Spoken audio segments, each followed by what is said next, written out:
ಎಲ್ರಿಗೂ ನಮಸ್ಕಾರ. Welcome to my channel. ಇವತ್ತು ನಾನು ಮಧ್ಯಾಹ್ನದಿಂದ ವ್ಲಾಗ್ನ ಸ್ಟಾರ್ಟ್ ಮಾಡಿದ್ದೀನಿ. ಅಂದರೆ ಪಾಪುಗೆ ಸ್ನಾನ ಎಲ್ಲ ಮಾಡಿಸಿ ಅವನನ್ನು ಮಲಗಿಸಿದ್ದಾದ್ಮೇಲಿಂದ ವ್ಲಾಗ್ನ ಸ್ಟಾರ್ಟ್ ಮಾಡ್ಕೊಳ್ತಾ ಇದ್ದೀನಿ. ಅವನು ಇದ್ದಿದ್ದಾಗಂತೂ ಏನು ಕೆಲಸನೂ ಮಾಡ್ಕೊಳ್ಳಿಕ್ಕೆ ಆಗೋದೇ ಇಲ್ಲ. ನಾನು ಏನೇ ಕೆಲಸ ಮಾಡ್ಕೋಬೇಕಿದ್ರೂ ಅವನನ್ನು ಮಲಗಿಸಿದ್ದಾದ್ಮೇಲೇ ಮಾಡ್ಕೊಳ್ಳೋದು ನಾನು. ಸೋಫಾ ಕವರ್ನೆಲ್ಲ ತೊಳಿಲಿಕ್ಕೆ ಹಾಕೋಣ ಅಂತೇಳಿ ತೆಗಿತಾ ಇದ್ದೀನಿ. ನಮ್ಮ ಮನೇಲಿ ಹೆಂಗೆ ಅಂದರೆ ಸ್ವಲ್ಪ ಜನ ಜಾಸ್ತಿ ಬರೋದ್ರಿಂದ ಬೇಗನೆ ಕೊಳೆ ಆಗಿಬಿಡ್ತವೆ ಕವರ್ಗಳಂತೂ. ನಾನು ಎಷ್ಟೇ ಅದನ್ನು ನೀಟಾಗಿ ಇಟ್ಟಿದ್ರೂ ಪದೇ ಪದೇ ಹಾಳಾಗ್ತಾನೇ ಇರುತ್ತೆ. ಕೆಲವೊಂದು ಮನೆಗಳಲ್ಲಿ ಹೆಂಗೆ ಅಂದರೆ ಅವ್ರು ಯಾವ ಥರ ಜೋಡಿಸಿಟ್ಟಿರ್ತಾರೋ ಅದೇ ಥರ ಇರುತ್ತೆ. ಒಂದು ಸ್ವಲ್ಪನೂ ಆಚೆ ಈಚೆ ಏನೂ ಆಗಿರೋದಿಲ್ಲ. ಆದರೆ ನಮ್ಮ ಮನೇಲಂತೂ ಆಗೋದೇ ಇಲ್ಲ. ಇವಾಗ ನಾನು ನೀಟಾಗಿ ರೆಡಿ ಮಾಡಿದ್ದೀನಿ ಅಂತಂದರೆ ಒಂದು ಕಾಲು ಗಂಟೆ 20 ನಿಮಿಷದೊಳಗಡೆ ಎಲ್ಲ ಆ ಕಡೆ ಈ ಕಡೆ ಆಗಿಬಿಟ್ಟಿರುತ್ತೆ. ಏನೂ ಮಾಡೋಕ್ಕಾಗೋದಿಲ್ಲ. ಮತ್ತೆ ಮತ್ತೆ ನೀಟ್ ಮಾಡ್ತಾನೇ ಇರ್ತೀನಿ ಅಷ್ಟೇ. ಬಟ್ಟೆಲೆಲ್ಲ ನೀಟಾಗಿ ಕ್ಲೀನ್ ಮಾಡ್ಕೊಳ್ತಾ ಇದ್ದೀನಿ. ಧೂಳು ಚಿಕ್ಕ ಚಿಕ್ಕ ಧೂಳೆಲ್ಲ ಕೂತಿರುತ್ತೆ. ಡೈಲಿ ಕ್ಲೀನ್ ಮಾಡಿದ್ರೂ ಅದು ಎಲ್ಲಿಂದ ಬರುತ್ತೋ ಗೊತ್ತಿಲ್ಲ. ತುಂಬ ಚಿಕ್ಕ ಧೂಳು ಇದ್ದೇ ಇರುತ್ತೆ. ಒರೆಸಿದ್ದೆಲ್ಲ ಆಯಿತು. ಈಗ ಬೇರೆ ಕವರ್ಗಳನ್ನು ಹಾಕ್ಕೊಳ್ತಿದ್ದೀನಿ.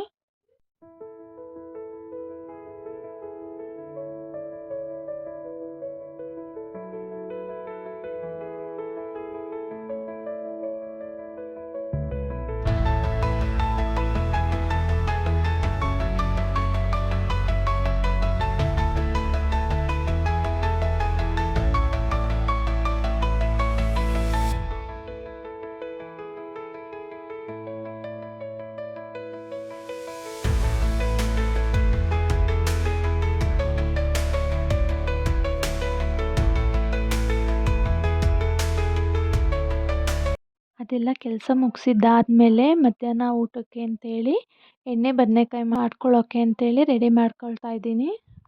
ಒಂದು 6 ಬದನೇಕಾಯಿನ ತೊಗೊಂಡಿದ್ದೀನಿ. ತುಂಬ ಚಿಕ್ಕದು ಎಳೆದನ್ನೇ ತೊಗೊಂಡಿದ್ದೀನಿ.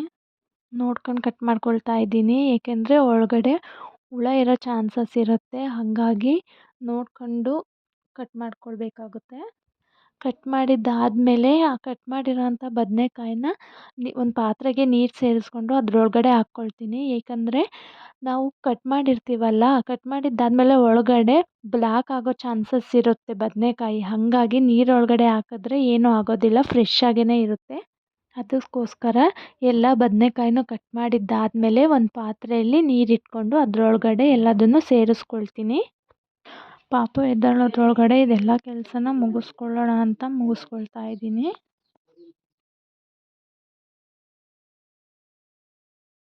ಎಲ್ಲ ಬದನೇಕಾಯಿನೂ ಕಟ್ ಮಾಡ್ಕೊಂಡಿದ್ದಾದಮೇಲೆ ಸ್ವಲ್ಪ ಕೊಬ್ಬರಿನೂ ತುರ್ಕೊಳ್ತಾ ಇದ್ದೀನಿ. ಸ್ವಲ್ಪ ನೋಡಿ ಒಳ್ಳೆ ಕೊಬ್ಬರಿನೇ ತೊಗೊಳ್ಳಿ.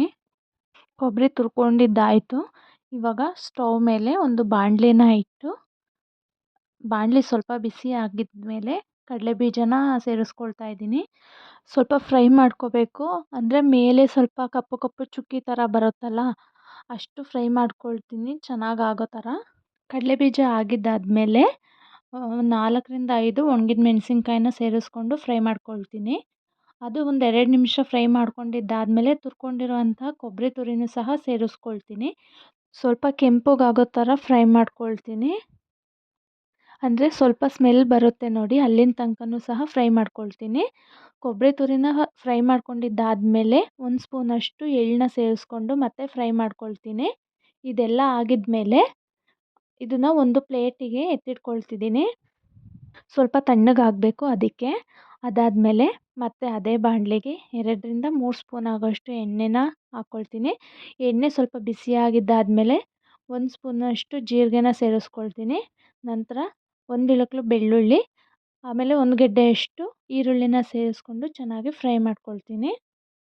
ಇದೆಲ್ಲ ಸ್ವಲ್ಪ ಕೆಂಪಗಾಗಿದ್ದಾದಮೇಲೆ 1 ನಿಂಬೆಹಣ್ಣಿನ ಗಾತ್ರದಷ್ಟು ಹುಣಸೆಹಣ್ಣನ್ನ ತೊಳೆದು ಅದನ್ನು ಸ್ವಲ್ಪ ಬಿಸಿ ಮಾಡ್ಕೊಳ್ತೀನಿ. 1 ನಿಮಿಷ ಹುಣಸೆಹಣ್ಣನ್ನ ಫ್ರೈ ಮಾಡಿಕೊಂಡ್ರೆ ಸಾಕು, ಜಾಸ್ತಿ ಏನು ಫ್ರೈ ಮಾಡ್ಕೊಳ್ಳೋದೇನು ಬೇಡ. ಈಗ ಒಂದು ಮಿಕ್ಸಿ ಜಾರನ್ನ ತೊಗೊಂಡಿದ್ದೀನಿ. ಆ ಮಿಕ್ಸಿ ಜಾರ್ಗೆ ಫ್ರೈ ಮಾಡ್ಕೊಂಡಿದ್ದಂಥ ಕಡಲೆಬೀಜ, ಮೆಣಸಿನ್ಕಾಯಿ ಅದನ್ನೆಲ್ಲದನ್ನು ಸೇರಿಸ್ಕೊಂಡು ಸ್ವಲ್ಪ ಮಿಕ್ಸಿ ಮಾಡ್ಕೊಳ್ತೀನಿ. ಸ್ವಲ್ಪ ತರಿ ತರಿಯಾಗಿಯೇ ಮಿಕ್ಸಿ ಮಾಡ್ಕೊಳ್ತೀನಿ ಅದನ್ನೆಲ್ಲದನ್ನು. ನೋಡಿ ಆಗಿದೆ. ಇದು ಮಿಕ್ಸಿ ಆಗಿದ್ದಾದಮೇಲೆ ಆವಾಗಲೇ ಈರುಳ್ಳಿ ಎಲ್ಲ ಫ್ರೈ ಮಾಡ್ಕೊಂಡಿದ್ವಲ್ಲ ಅದನ್ನು ಸಹ ಮಿಕ್ಸಿ ಮಾಡ್ಕೊಳ್ತೀನಿ. ಸ್ವಲ್ಪ ನೀರು ಹಾಕಿ ಮಿಕ್ಸಿ ಮಾಡ್ಕೊಂಡಿದ್ದೀನಿ. ಮಸಾಲ ರೆಡಿ ಮಾಡಿಕೊಂಡೆ. ಅದಾದಮೇಲೆ ಮತ್ತೆ ಅದೇ ಬಾಣಲಿಗೆ 2ರಿಂದ 3 ಸ್ಪೂನ್ ಆಗೋಷ್ಟು ಎಣ್ಣೆ, ಜೀರಿಗೆ, ಕರಿಬೇವಿನ ಸೊಪ್ಪು ಮತ್ತು ಒಂದೆರಡು ಈರುಳ್ಳಿನ ಚಿಕ್ಕದಾಗಿ ಕಟ್ ಮಾಡಿಕೊಂಡು ಫ್ರೈ ಮಾಡ್ಕೊಳ್ತಿದ್ದೀನಿ. ಸ್ವಲ್ಪ ಕೆಂಪಗಾಗೋ ಥರ ಫ್ರೈ ಮಾಡ್ಕೊಳ್ತೀನಿ ಸಾಕು. ಫ್ರೈ ಆಗಿದೆ. ಇವಾಗ 4 ಭಾಗ ಮಾಡಿದ್ವಲ್ಲ ಆ ಬದನೇಕಾಯಿನ ತೊಗೊಳ್ತಾ ಇದ್ದೀನಿ ಇವಾಗ. ಈಗ 4 ಭಾಗ ಮಾಡಿದ್ವಲ್ಲ ಬದನೇಕಾಯಿ ಅದನ್ನು ತೊಗೊಂಡು ಅದರೊಳಗಡೆ ಮಸಾಲ ರುಬ್ಕೊಂಡಿದ್ವಲ್ಲ ಅದನ್ನು ತುಂಬ್ಕೊಳ್ತಾ ಇದ್ದೀನಿ. ಈ ಥರ ಮಸಾಲೆ ತುಂಬಿ ಮಾಡ್ಕೊಳ್ಳೋದ್ರಿಂದ ತುಂಬಾ ರುಚಿಯಾಗಿ ಬರುತ್ತೆ ಅಂತಲೇ ಹೇಳ್ಬೋದು. ಮಸಾಲೆ ಎಲ್ಲ ಬದನೇಕಾಯಿ ಒಳಗಡೆ ಇಟ್ಕೊಳ್ಳುತ್ತಲ್ಲ ರುಚಿ ಇನ್ನೂ ತುಂಬಾ ಚೆನ್ನಾಗಿ ಬರುತ್ತೆ ಅಂತಲೇ ಹೇಳ್ಬೋದು. ಹೀಗೆ ಎಲ್ಲ ಬದನೇಕಾಯಿ ಒಳಗಡೆನೂ ಮಸಾಲೆನ ತುಂಬ್ಕೊಳ್ತೀನಿ. ಇನ್ನು ಈ ಮಸಾಲನೆಲ್ಲ ಬದನೇಕಾಯಿ ಒಳಗಡೆ ತುಂಬಿದ ಮೇಲೆ ಮಸಾಲೆ ಉಳ್ಕೊಳ್ಳುತ್ತಲ್ಲ ಅದನ್ನು ಕೂಡ ಹಾಗೇ ಇಟ್ಕೋಬೇಕಾಗುತ್ತೆ. ಏಕೆಂದರೆ ಬೇಯಿಸುವಾಗ ಅದು ಕೂಡ ಬೇಕಾಗುತ್ತೆ. ಎಲ್ಲ ಬದನೇಕಾಯಿಗಳಿಗೂ ಮಸಾಲೆನ ತುಂಬಿದ್ದಾಗಿದೆ. ನೋಡಿ ಎಷ್ಟು ಚೆನ್ನಾಗಿ ಆಗಿದೆ ಅಂತ. ಈಗ ಆವಾಗಲೇ ರೆಡಿ ಮಾಡ್ಕೊಂಡಿದ್ದಂತಹ ಒಗ್ಗರಣೆ ಒಳಗಡೆ ಮಸಾಲೆ ತುಂಬಿರೋಂತಹ ಬದನೇಕಾಯಿಗಳನ್ನ ಸೇರಿಸ್ಕೊಳ್ತಾ ಇದ್ದೀನಿ. ಎಲ್ಲದನ್ನೂ ಸಹ ಸೇರಿಸ್ಕೊಂಡು ನೀಟಾಗಿ ಬೇಯಿಸ್ಕೊಳ್ತೀನಿ. ನೀಟಾಗಿ ಒಂದು 5 ನಿಮಿಷ ಬೇಯಿಸ್ಕೊಳ್ತೀನಿ ಒಂದು ಸೈಡ್ ಆಗಿದೆ ನೋಡ್ತಿರ್ಬೋದು, ಸ್ವಲ್ಪ ಮೆತ್ತಗಾಗಿದೆ, ಕಲರ್ ಕೂಡ ಚೇಂಜ್ ಆಗಿದೆ.